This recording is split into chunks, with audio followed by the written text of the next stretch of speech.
कल तीसरे चरण के लोकसभा चुनाव में 14 राज्यों की 115 सीटों के लिए मतदान होगा। असम, बिहार, छत्तीसगढ़, जम्मू कश्मीर, कर्नाटक, महाराष्ट्र, ओडिशा, उत्तर प्रदेश, पश्चिम बंगाल की कुछ लोकसभा सीटों पर मतदान होना है। वहीं गुजरात, केरल, दादरा और नगर हवेली, गोवा, दमन और दीव की सभी सीटों पर वोटिंग होगी। लोकसभा चुनाव के तीसरे चरण के तहत कल छत्तीसगढ़ की 7 सीटों पर वोट डाले जाएंगे। तीसरे चरण में रायपुर, बिलासपुर, दुर्ग, रायगढ़, कोरबा, सरगुजा और जांजगीर चांपा में चुनाव होने हैं। इसमें कल 123 प्रत्याशी किस्मत आजमा रहे हैं, जिनका फैसला 1,27,13,816 मतदाता करेंगे। बलरामपुर जिले में कल होने वाले लोकसभा चुनावों को शांतिपूर्ण ढंग से संपन्न कराने के लिए पुलिस ने जिले की सरहद को सील कर दिया है। 3 राज्यों की सरहद से लगे होने के कारण नक्सली अक्सर जिले में घुसकर वारदातों को अंजाम देते हैं। मतदान के दौरान ऐसी कोई घटना न हो, इसके लिए इलाके में पुलिस काफी चौकस है। सीआरपीएफ, एसटीएफ और एसएसटी के साथ पुलिस की टीम लगातार सर्चिंग कर रही है। चुनाव आयोग ने पंजाब के मंत्री नवजोत सिंह सिद्धू को 72 घंटे तक चुनाव प्रचार पर रोक लगा दी है। ये रोक कल सुबह 10 बजे से शुरू होगी। अब सिद्धू 72 घंटों तक चुनावों के संबंध में किसी भी सार्वजनिक बैठक, रोड शो, सार्वजनिक रैली और मीडिया में साक्षात्कार नहीं कर सकेंगे। सिद्धू पर यह बैन कटिहार में दिए बयान को लेकर लगाया गया। अब तक क्रिकेट के पिच पर चौके छक्के लगाने वाले पूर्व क्रिकेटर गौतम गंभीर अब राजनीति की पिच पर अपनी नई पारी शुरू करने जा रहे हैं। बीजेपी ने उन्हें पूर्वी दिल्ली से अपना उम्मीदवार बनाया है। इंटरनेशनल क्रिकेट को अलविदा कहने के बाद अभी हाल ही में गौतम गंभीर ने बीजेपी ज्वाइन की थी। महाराष्ट्र के नासिक के ढिंडोरी में पीएम मोदी ने चुनावी सभा को संबोधित किया। पीएम ने कहा कि मैं अपने भाषण में देश की सुरक्षा, विकास की बात करता हूं, लेकिन कुछ लोगों को करंट लगता है। 2 चरण के बाद ही कुछ लोग गाली गलौज पर उतर आए हैं। आज कोई भी भारत पर आंख उठाने से पहले 100 बार सोचता है। रायबरेली दौरे पर पहुंची प्रियंका वाड्रा ने स्मृति ईरानी ऊपर हमला बोला। उन्होंने कहा कि अमेठी और रायबरेली की जनता अपना सम्मान जानती है। यहाँ की जनता किसी से भीख नहीं मांगती। उन्होंने स्मृति ईरानी पर जूते बांटने का भी आरोप लगाया। जनता को गुमराह किया जा रहा है। पूरी जनता परेशान है। किसान, युवा, व्यापारी समेत सभी वर्गों के लोग बीजेपी से त्रस्त हैं। श्रीलंका में ईस्टर पर हुए कल 8 सीरियल बम धमाकों के बाद आज सुबह भी एक और धमाका हुआ, जिसमें कोई हताहत नहीं हुई है। वहीं एक बस स्टैंड से पुलिस ने 87 डेटोनेटर बरामद किए। इधर श्रीलंका के हालात को देखते हुए राष्ट्रपति ने आपातकाल की घोषणा कर दी है, जो कि आज रात 12 बजे से लागू हो जाएगी। श्रीलंका के हालात को देखते हुए श्रीलंका से लगती समुद्री सीमा पर तैनात भारतीय तटरक्षक बल को हाई अलर्ट पर रखा गया है। ईस्टर संडे पर श्रीलंका में हुए सीरियल बम धमाकों से पूरी दुनिया सन्न है। इस बीच भारत ने अपने पड़ोसी देश को हर संभव मदद देने का आश्वासन दिया। भोपाल लोकसभा क्षेत्र से बीजेपी प्रत्याशी साध्वी प्रज्ञा सिंह ठाकुर ने अपना नामांकन दाखिल किया। प्रज्ञा सिंह ने मुहूर्त के हिसाब से आज नामांकन भरा। साध्वी प्रज्ञा 11 पंडितों के साथ कलेक्ट्रेट पहुंची थी। इस दौरान पंडितों ने स्वास्थ्य वाचन भी किया। मंत्रोच्चार के साथ ही साध्वी ने नामांकन दाखिल करने की प्रक्रिया पूरी की। बीजेपी राष्ट्रीय अध्यक्ष अमित शाह ममता बनर्जी के गढ़ पश्चिम बंगाल के दौरे पर हैं। ताबड़तोड़ जनसभाओं से पहले अमित शाह ने प्रेस कॉन्फ्रेंस की। साध्वी प्रज्ञा पर बोलते हुए भाजपा अध्यक्ष ने कहा कि उन्हें झूठे आरोपों में फंसाया गया और असली आरोपियों को छोड़ दिया गया। ग्वालियर लोकसभा सीट से बीजेपी के प्रत्याशी विवेक नारायण शेजवलकर ने अपना नामांकन दाखिल कर दिया है। शेजवलकर का नामांकन दाखिल करवाने के लिए केंद्रीय मंत्री नरेंद्र सिंह तोमर, पूर्व मंत्री माया सिंह उनके साथ कलेक्ट्रेट पहुंची थी। इससे पहले विवेक नारायण शेजवलकर ने शहर के प्रतिष्ठित अचलेश्वर मंदिर में पूजा की।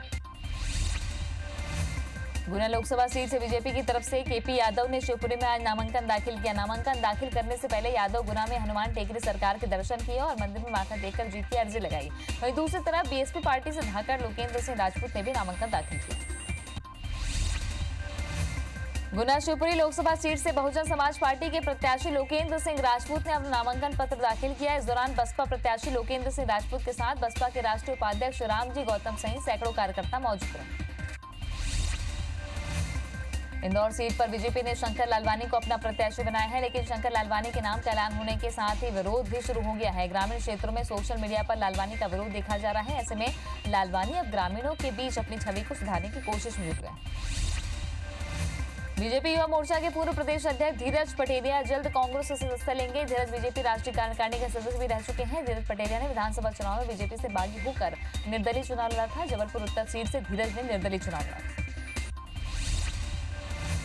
29 अप्रैल को मध्य प्रदेश की 6 सीटों पर वोटिंग होनी है, लेकिन बीजेपी अध्यक्ष राकेश सिंह 11 दिनों में सिर्फ एक बार ही जबलपुर से बाहर निकल पाए हैं। राकेश सिंह को अंदरूनी कलह का डर सता रहा है।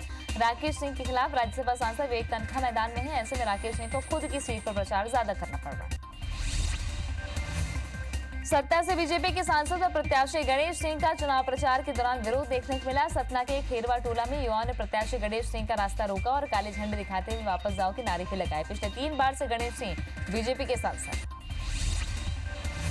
बीजेपी के राष्ट्रीय अध्यक्ष अमित शाह कल खजुराहो दौरे पर रहेंगे, जहां आमसभा को संबोधित करते हुए बीजेपी प्रत्याशी विष्णुदत्त शर्मा के पक्ष में जनता से वोट करने की अपील करेंगे। वहीं पूर्व मुख्यमंत्री शिवराज सिंह चौहान, प्रभात झा सहित प्रदेश संगठन मंत्री सुहास भगत भी शामिल होंगे।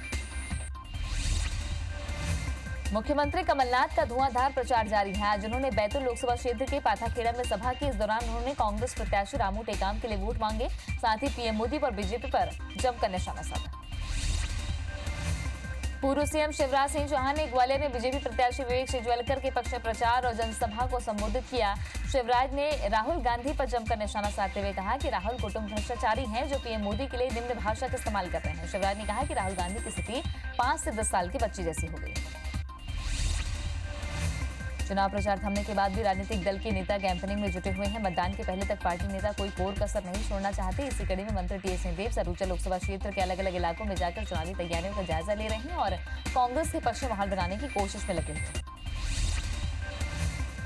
लोकसभा चुनाव का प्रचार थमने के बाद प्रत्याशी अब घर घर जाकर प्रचार कर रहे हैं। बीजेपी की सरगुजा से प्रत्याशी रेणुका सिंह भी इसी क्रम में प्रेमनगर विधानसभा क्षेत्र में मतदाताओं से मिली, जहां उन्होंने कहा कि आप लोगों ने इसी क्षेत्र से विधायक चुना है, तो सांसद भी अपने क्षेत्र से चुने, जिससे विकास का काम दोगुनी तेजी से हो सके।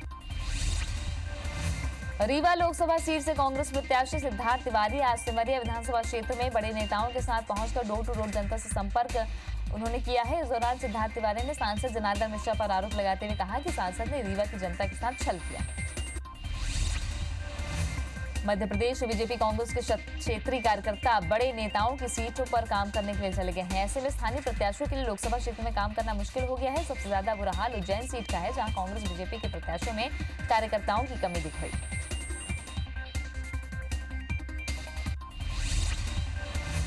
भाजपा नेताओं ने सरगुजा लोकसभा क्षेत्र में मतदाता पर्ची के वितरण में हो रही गड़बड़ी को लेकर एसडीएम को ज्ञापन सौंपा है। भाजपा लोकसभा के सह संयोजक अनुराग सिंहदेव का आरोप है कि मतदाता पर्ची वितरण में बीएलओ लापरवाही बरत रहे हैं।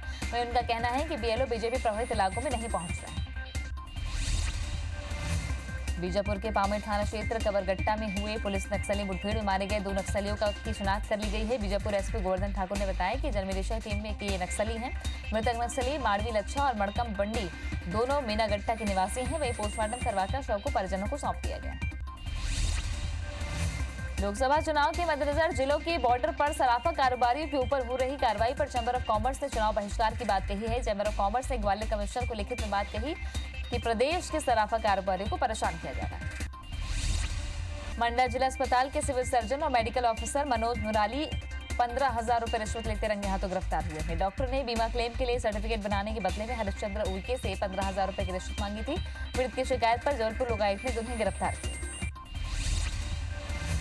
उमरिया के बलौंड गांव में रेत निकालते समय हुई दुर्घटना में एक मजदूर की मौत हो गई। मजदूर बंद हो चुकी खदानों में अवैध रूप से रेत निकाल रहा था। वहीं पुलिस ने मौके पर पहुंचकर मामले की जांच शुरू कर दी।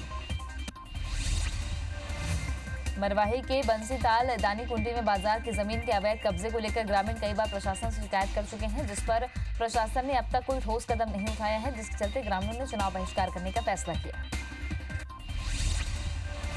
बालाघाट में जिला निर्वाचन अधिकारी के आश्वासन के बाद ग्रामीणों ने लोकसभा चुनाव का बहिष्कार खत्म कर दिया है। ग्रामीणों को आचार संहिता के हटते ही सातनारी जलाशय के अधूरे निर्माण कार्य को पूरा कराने का भरोसा दिलाया।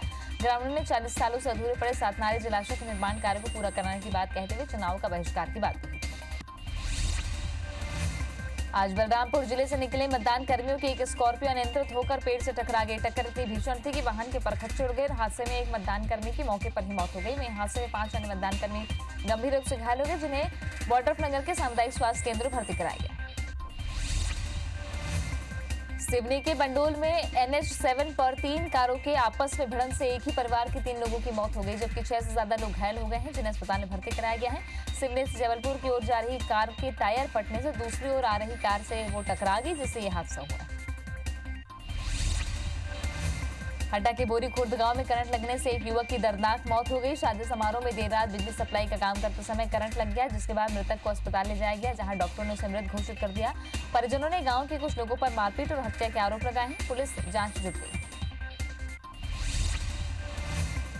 देवास में 3 दिन पहले शिप्रा नदी में मिली महिला की लाश की गुत्थी पुलिस ने सुलझा ली है। मामले में हुए एक वायरल वीडियो के बाद पुलिस ने आरोपी को गिरफ्तार कर लिया है। पुलिस के मुताबिक मृतका और आरोपी सुरेश के आपस में संबंध थे। घटना वाले दिन 19 अप्रैल को आरोपी सुरेश मृतका पप्पी बाई को शराब पिलाकर शिप्रा नदी में नहाने ले गया और उसे नदी में डुबो दिया। पन्ना की केन नदी में डूबने से एक ही परिवार के 2 बच्चों की मौत हो गई। सूचना मिलते ही घटनास्थल पर पहुंची पुलिस ने दोनों शवों को नदी से निकालकर पोस्टमार्टम के लिए भेज दिया है। हादसे के बाद गांव में शोक का माहौल। इंदौर में एक युवक चलती ट्रेन में चढ़ने का प्रयास कर रहा था, तभी उसका पैर फिसल गया और वो ट्रेन के नीचे आ गया, जिससे युवक की मौत हो गई। पूरी घटना प्लेटफॉर्म पर लगे सीसीटीवी कैमरे में कैद हुई। घटना की जानकारी मिलते ही मौके पर पहुंची जीआरपी ने युवक के शव को ट्रेन के नीचे से निकाला। आगरमालवा पुलिस ने 20 सालों से हत्या के मामले में फरार वारंटी और कुख्यात बदमाश गोकुल को गिरफ्तार कर लिया है। इसके साथ ही पुलिस ने 2004 से फरार चल रहे एक और वारंटी चतर सिंह को भी पकड़ लिया। चतर सिंह को लूट के मामले में हाईकोर्ट से सजा मिली थी, लेकिन वो फरार था। बड़वानी के गंधावल के समीप एक मारुति वैन में अचानक आग लगने से वैन में रखे जूते, चप्पल और स्टोर के सामान जलकर खाक हो गए। वैन में सवार 2 महिला और ड्राइवर किसी तरह वैन से कूदकर जान उन्होंने बचाई। वैन में सवार 3 लोग हाट बाजार के व्यापारी थे। ग्वालियर के महाराज थाना क्षेत्र में डीजी ट्रैक मशीन की चोरी करने वाले आरोपियों को पुलिस अभी तक पकड़ नहीं पाई है। शनिवार की रात में बदमाशों ने हथियारों की नोक पर लूट को अंजाम दिया था। लूट की पूरी घटना सीसीटीवी में कैद हो गई थी। फिलहाल पुलिस जल्द से जल्द आरोपियों को गिरफ्तार करने की बात कह रही है। विदिशा पुलिस ने एक गांजा तस्कर महिला को गिरफ्तार किया है। महिला के पास से 20 किलो गांजा और 2 किलो चरस जब्त की गई है, जिसकी कीमत 70 लाख रुपए है। आरोपी महिला ट्रेन के जरिए मादक पदार्थ लाने ले जाने का काम करती थी। वहीं पुलिस महिला से पूछताछ कर रही है।